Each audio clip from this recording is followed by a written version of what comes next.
বন্ধুরা, আজ আপনাদের শোনাবো বিভূতিভূষণ বন্দ্যোপাধ্যায়ের সুলেখা। অজপাড়াগাইয়ের পথে যখন গাড়ি ঢুকলো তখন সুলেখার কান্না এলো। এই সে কলকাতায় স্কুলে কলেজে পড়েছিল, এই পাড়াগাইয়ে শ্বশুর বাড়ি হবে, যত অশিক্ষিতদের মাঝখানে দিন কাটাতে হবে।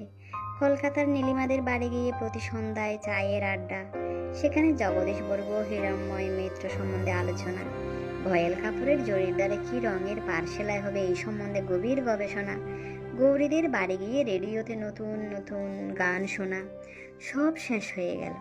গানের সে ভীষণ ভক্ত, ভালো গান শুনতে পেলে আর কিছু সে চায় না। এসবের এই পরিণতি। এই জন্যে কাকা তাকে স্কুলে দিয়েছিলেন, না দিলেও পারতেন। আরও অল্প বয়সে বিয়ে দিলেও চলতো। তার চোখ ফুটবার আগেই কথাটা সে কাউকে বলতেও পারলে না। বলতে পারলে বোঝা নেমে যেত অনেক। স্বামীকে তার পছন্দ হয়েছিল। স্বামী শ্যামবর্ণ, অল্প বয়স, বিয়ে পাশও করেছেন, কিন্তু হলে কি হবে? তিনি বিদেশে চাকরি করেন। গল্পগুজব করবার জন্য তাকে পাওয়া যাবে না সব সময়। অশিক্ষিতদের মধ্যে অচপাড়া গিয়ে একা একাই দিন কাটাতে হবে। মরে যাবে সে। নীলিমা কতদূর পরে রইল। ও এবার আইএ পাশ করবে। সামনে কত আনন্দ ভরা মুক্ত জীবন। সে আটকে গেল ক্ষুদ্র জলাশয়ের ঝলঝাঁঝির দামে। জীবনের গতিও বন্ধ হয়ে গেল। সন্ধ্যা হয়েছে। একটি জীর্ণ একতলা বাড়ির সামনে ওদের গাড়ি এসে পৌঁছলো। কতগুলো প্রাচীনা, কতকগুলো পাড়া গেয়ে বউ, তাদের মুখে চোখে না আছে বুদ্ধির দীপ্তি, না আছে কিছু। তারাই এসে সুলেখার চারিধারে ভিড় জমালে। কলকাতার বাসাতেই বৌবাদ হয়ে গিয়েছিল। কোনো আচার অনুষ্ঠান বাকি ছিল না। থাকলে আরও বিরক্তিকর হয়ে উঠত ব্যাপারটা। স্বামীর ছুটি নেই। তিনি তাকে পৈতৃক বাড়িতে প্রাচীনাদের হাতে পৌঁছে দিয়েই সরে পড়লেন। মিলিটারি চাকরি, বিশেষ ছুটি ছাটা নেই। যদি সময় পান পুজোর সময় আসবেন বলে গেলেন। সমীর চলে গেলে সুলেখা কান্নায় ভেঙে পড়ল। একেবারে নিঃসঙ্গ হয়ে গেল সে। কিভাবে দিন কাটবে এখানে বুড়িদের মধ্যে, যারা বাইরের জগতের কোনো সংবাদ রাখে না? এমন তিনকাল গিয়ে এককালে থাকা দন্তহীন বুড়িদের মধ্যে। টাকা ছিল না কাকার, নতুবা শহরে বিবাহ হতো। যাক সে কথা। ছেলে দেখে বিয়ে দেওয়া। ছেলে সত্যিই ভালো। স্বামীকে সে গড় পছন্দ করেনি। ভালো ছেলে, পাশ করা, স্বাস্থ্যবান। গ্রামের বাড়ি জীর্ণ বটে, কিন্তু বেশ বড়। অনেক নাকি জায়গা জমি আছে, প্রজাপত্তর আছে, আগান বাগান পুকুর বাঁশঝাড় আছে। বনেদি সেকেলে গৃহস্থ। তবে ওই যা কথা, সেকেলে একেবারে সেকেলে। শাশুড়ি সুলেখাকে দিয়েছেন এক ছোড়া ভারী সেকেলে মুরগি মালাহার দিয়ে বলেছিলেন, বৌমা বড় পয়মন্ত জিনিসটা। আমার শাশুড়ি আমাকে এ হার দিয়ে আশীর্বাদ করেছিলেন, আমি তোমাকে দিলাম, আবার তুমি আবার দিও তোমার ছেলের বউকে। জন্ম স্ত্রী হও। আমার মাথায় যত চুল আছে ততদিন সমীর বেঁচে থাকুক। সুলেখা শাশুড়ির পায়ের ধুলো নিয়ে প্রণাম করলে। হার চড়াটা ভারী বটে, কিন্তু একালে ও হার কেউ পরে? গৌরী কি ভাববে? কলেজের অনুদি কি ভাববে? যদি ও আজ মুরগিমালা হার গলায় দিয়ে কলকাতায় গিয়ে হাজির হয়? দিন 5-6 কেটে গেল। সুলেখাকে ভরে উঠে কাজকর্মে বড়জা নীরদাকে সাহায্য করতে হয়। অবশ্যই নতুন বউ এলে এখনও কাজের বার তেমন ঘাড়ে চাপেনি, কিন্তু নীরদাকে দিয়ে সে বুঝতে পারে সংসারে পুরনো বউ হয়ে গেলে কী ধরনের খাটুনিটা আশা করা যায়। নীরদা উদয়াস্ত খাটে, টিন টিন ধান সেদ্ধ করে বোঝা বোঝা খাড় খাচ্ছে, খই মুড়ি ভাজে, দুবেলা রান্না করতে আসে। এখন ওর একবেলার ভার সুলেখার উপর চাপিয়ে দিতে চেষ্টায় আছে বোধ হয়। নিতান্ত চক্ষু লজ্জা বলছে না। সুলেখা রাঁধতে জানে না যে তা নয়, কিন্তু গেও রান্না, চচ্চড়ি, শুক্তুনি, মোছার ঘণ্ট, ঝালের ঝোল, বড়ির টক, এইসব সে রাঁধতে জানে না। তাছাড়া ভালোও লাগে না এসব তার। এভাবে জীবন নষ্ট করার কি মানে হয়? সুলেখা সুন্দরী মেয়ে, কলেজের থিয়েটারে গতবার মালিনীর পাঠ নিয়েছিল। সুশ্রী চেহারার জন্যে আর চমৎকার গানের গলার জন্যে যা মানিয়েছিল ওকে। গৌরীর মা টিসু শাড়ি পরিয়ে সোনার গহনা দিয়ে কপালে অলকা তিলকা এঁকে ওকে নিজের হাতে সাজিয়ে দিলেন। ইংরেজি অধ্যাপিকা তরুণী উষাদি গ্রিন রুমে এসে ওকে কীভাবে অভিনন্দিত করলেন। এইসব কথা তো 8 বছর রবীন্দ্র জন্মোৎসবের দিনের। আজ মনে হচ্ছে কতকাল সেসব দিন শেষ হয়ে গেল। এর চেয়ে তার নাই বা বিয়ে হতো। থাকতো সে উষাদির মতো, নলিনীদির মতো, মিস সেনের মতো, মিস বিধুবালা গাঙ্গুলির মতো অবিবাহিতা। হাতে বেনিটি ব্যাগ ঝুলিয়ে, খাটো ছাতা হাতে ট্রাম ধরতে ছুটত বেলা 10:30টায়। যেখানে খুশি তুমি যাও, সিনেমা দেখো, নাচ গানের জলসা দেখো, ফার্স্ট ক্লাসে নিউ এম্পায়ারে, কি মজা। সকালবেলা ওর বড় জয় সে বললে, রাঙাবো এক কাজ করতে হবে যে। সুলেখা বলল, কি দিদি? কলাইয়ের ডাল নষ্ট হয়ে যাচ্ছে, এগুলো ছাদে নিয়ে গিয়ে রোদে দাও, তারপর বেলা পড়লে ঝেড়ে তুলতে হবে, বুঝলে? বেশ, পারবে তো? করিনি কখনো, তবে চেষ্টা করি। সুলেখা ডাল ছাদে দিয়ে এসেছে, তারপর আর ডালের কথা ওর মনে নেই। দুপুরে আহারের পরে একটু শোভা মাত্র ওর ঘুম এসেছে। বেলা দুটোর সময় কালো ভোমরার মতো ম্যাক করে নেমেছে ঝমঝম জল। ও অগরে ঘুমোচ্ছে তখন। ঘুম যখন ভেঙেছে তখনও সমানে বৃষ্টি হচ্ছে। শ্রাবণ মাসের বৃষ্টিখানা ডোবা করে ফেলেছে 2 ঘন্টার মধ্যে। সুলেখা উঠে চোখ মুছতে মুছতে জানলা দিয়ে দেখে অবাক হয়ে গেল। বৃষ্টির এমন রূপ সে শহরে কখনো দেখেনি। বকুল গাছের গুড়িটা কালো দেখাচ্ছে বৃষ্টির ধারায়। ছাতারে পাখিগুলো অঘরে দিচ্ছে। এই যেন রবীন্দ্রনাথের সেই কবিতাটার কথা মনে এনে দেয়। এদের কোনো ব্যবস্থা নেই। এই সময় খেতে হয় গরম গরম চা। সে নতুন বউ, চা তৈরি করতে যেতে পারে না। কিন্তু কারো কি সেদিকে দৃষ্টি আছে? না কেউ কিছু বোঝে। ও মা গো, ওদের বাড়ির বুড়িটা কী করে ভিজছে এই জলে নারকোল পাতা কুড়োতে! পাড়া গিয়েদের কাণ্ডই আলাদা। এমন সময় ওর যা ঘরে ঢুকে বলে, রাঙাবো, ডালগুলো তুলেছিলে ছাদ থেকে? সর্বনাশ, সে কথা একদম মনে নেই সুলেখার। লজ্জায় তার সুন্দর মুখ লাল হয়ে উঠল। অপ্রতিভ সুরে বললে, ওই যা, সে কথা মনেই নেই দিদি, এক্ষুনি আমি যাচ্ছি ছাদে। লজ্জায় সুলেখার মনে হচ্ছিল যে মাথা ফুটে মরে। এই সব অশিক্ষিতার দল তাকে কীরকম আনাড়ি না মনে করছে। তাকে স্মার্ট বলে সবাই জানতো কলেজে। সুলেখা ধর্মর করে উঠে ছুটে দিল ছাদের দিকে। ওর যা সস্নেহ, ওর দিকে চেয়ে বললেন, ছুটতে হবে না রাঙাবো, রোসো রোসো। বসবো কি দিদি? ডাল যে বিজে নষ্ট হয়ে গেল। সে কি এখনো ছাদে আছে ভাই? তুমি ঘুমোচ্ছিলে যখন বৃষ্টি এলো, সে আমি তুলে আনলাম যে। কৃতজ্ঞতায় সুলেখার সুন্দর চোখের দৃষ্টি বিনোদ হয়ে এলো। সত্যি ভালো লোক বটে, তার যা মজা দেখবার মতো নয়। ও বলে, বাঁচলুম দিদি, ধন্যবাদ, তুমি আমাকে লজ্জার হাত থেকে বাঁচালে। সুলেখার যা মুখে কাপড় দিয়ে হেসে বললে, রাঙা বউয়ের থিয়েটারি ধরনের কথা শুনে হেসে মরি। ও মা গো, এই একটা মস্ত বড় পরাজয়ের দিন বলে সুলেখা মেনে নিলে। ডাল কখনো তুলেনি সে, অত শত তার মনে থাকে না পাড়া গায়ের লোকের মতো। সেদিন সন্ধ্যাবেলা ও পাড়ার কামিনী এসে বললে, কি হচ্ছে গো বৌদিদি? চুল বাঁধছি, এসো ঠাকুরজি, চুলের দড়িটা ধরো তো। গান করবে?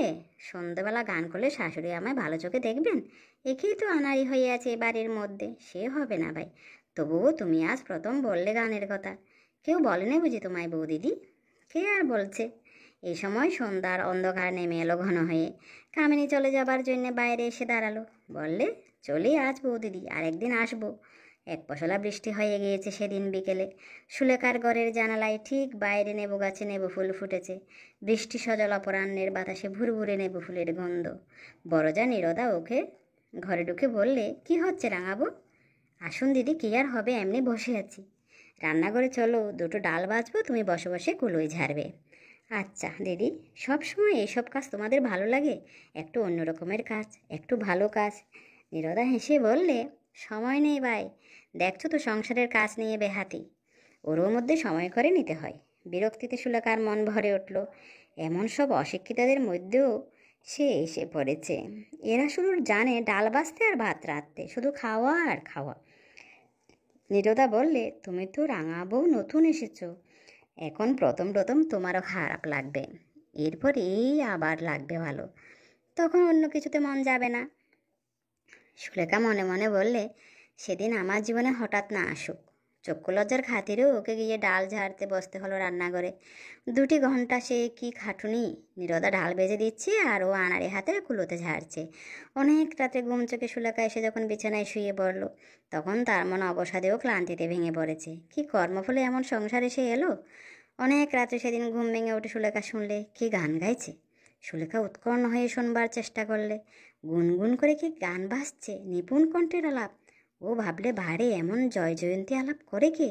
সুলেখা নিজে গায়িকা, সে বুঝলে যে এই গুনগুন সুরে আলাপ করছে, সে নিপুণ গায়িকা। সুলেখা অমন আলাপ করতে পারলে নিজেকে ওস্তাদ মনে করত, কিন্তু এই কি সম্ভব? এখানে কে গান গাইবে এমন? সুলেখা আরও শুনবার জন্য বাইরে এসে দাঁড়ালো। সেই সময় গানও হঠাৎ বন্ধ হয়ে গেল।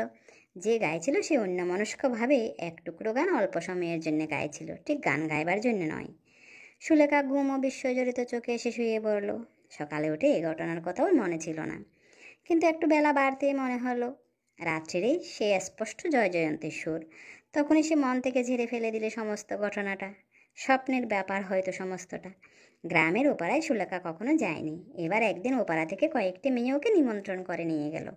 তারা সকলেই এক বাক্যে সুলেখার রূপের প্রশংসা করলে, চা খেতে বসে রান্নাবান্নার গল্প করলে। এরা চোখ থাকতে অন্ধ নাকি? এমন যে সুন্দর লাইলাক রঙের জরিপার শাড়ি পরে আছে সুলেখা, তার দিকে কারো চোখ গেল না। কেউ বললে না সে কথা। না বললে বিখ্যাত ছবি মায়ামুকুর সম্বন্ধে পুড়িয়ে খেতে একটি বাক্যি। সুলেখা ওদের কাছে মায়ামুকুরের গল্পটা করেছে।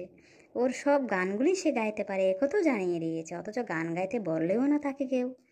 হিরণ্ময় মিত্রের গান সবগুলো, কে জানে না হিরণ্ময় মিত্রকে, তার সুকণ্ঠকে।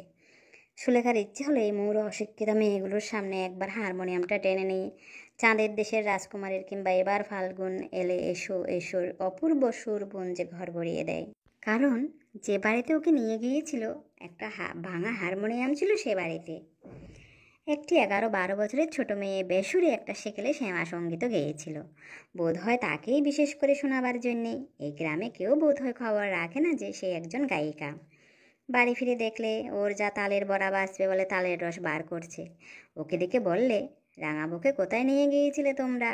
মেয়ের দল বললে, তুমি তো আর যাবে না বড় বৌদি, তুমি গেলে অবশ্যই আজ খুব ভালো হতো। আমাদের সে ভাগ্যে কি আর আছে? নীরদা বললে, বসো সবাই, তালের ফুলুরি খাবেই। রাঙাবো, তুমি তালের গোলাটা করো, আমি কড়ায় তেল ছড়িয়ে দিই। একটি ধামা বড়া বেজে যখন ওরা উঠল তখন রাত 9টা। মেয়ের দল ইতিমধ্যে 2-10টা বড়া গিয়ে চলে গিয়েছে। সুলেখার এইসব কাজ অভ্যাস নেই। ঠায় বসে থাকা রান্নাঘরের গরমে কতক্ষণ পোষায়। এরা শুধু জানে ভোজনের থরিবোধ করতে সকাল থেকে রাত 12টা পর্যন্ত। মনে পড়ল ওদের কলেজের এক অধ্যাপক বলেছিলেন, বাঙালির ঘরে রান্নার বন্দোবস্ত যে ধরনের, তাতে খাটুনি এবং আয়োজন যত বেশি, খাদ্যবস্তুর পুষ্টিকারক গুণ তত নেই। জিভে ভালো লাগানোর দিকে যত লক্ষ্য, খাদ্যের গুণাগুণের দিকে তত লক্ষ্য থাকলে আজ বাঙালির স্বাস্থ্য এত খারাপ হতো কি? বসে বসে শুধু নির্বোধের মতো একরাশ তালের ভরা ভাজা। ওর বড় যা রান্নাঘরে বসে ওকে বললে, রাঙাবো, আমার ঘর থেকে গামছাখানা নিয়ে এসো না ভাই, গা ধুয়ে নিয়ে কুবুতলা থেকে, বড্ড গরম লাগছে বড়া বেজে। সুলেখা বললে, আলু আছে তোমার ঘরে?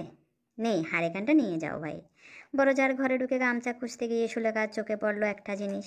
ঘরের ছোট্ট টেবিলটার উপরে একখানা খাম পড়ে আছে, অল ইন্ডিয়া রেডিও ছাপা আছে তার উপরে। খামটাতে নাম লেখা আছে নীরজা সুন্দরী মিত্র, রায়গ্রাম, বাহিরগাছি পোস্ট, জেলা নদিয়া। তাড়াতাড়ি সে খামখানা খুলে ফেলে পড়লে, 17ই আগস্ট তারিখে নীরজা সুন্দরী মিত্রের গান আছে রেডিওতে। তারই চিঠি ও কন্ট্রাক্ট ফর্ম। উল্টে পাল্টে দেখলে সুলেখা, কোনো ভুল নেই কোথাও, নির্ঘাত রেডিও কন্ট্রাক্টের চিঠি। কিন্তু কার নামে? নীরজা সুন্দরী মিত্র কে? একটা অস্পষ্ট সন্দেহ ওর মনে জাগলো। তাই যদি হয়? তখনই সে রান্না করে ছুটে এসে চিঠিখানা দেখে গিয়ে বললে, এ কার চিঠি দিদি? নীরজা সুন্দরী কে? ওর যা তাচ্ছিল্যের হাসি হেসে বললে, দূর, ও আবার তুমি দেখতে গিয়েছো? আমারই নাম নীরজা থেকে পাড়া গাইয়ে সবাই বলে নীরদা। কিন্তু মিত্র কেন? ঘোষ হবে তো।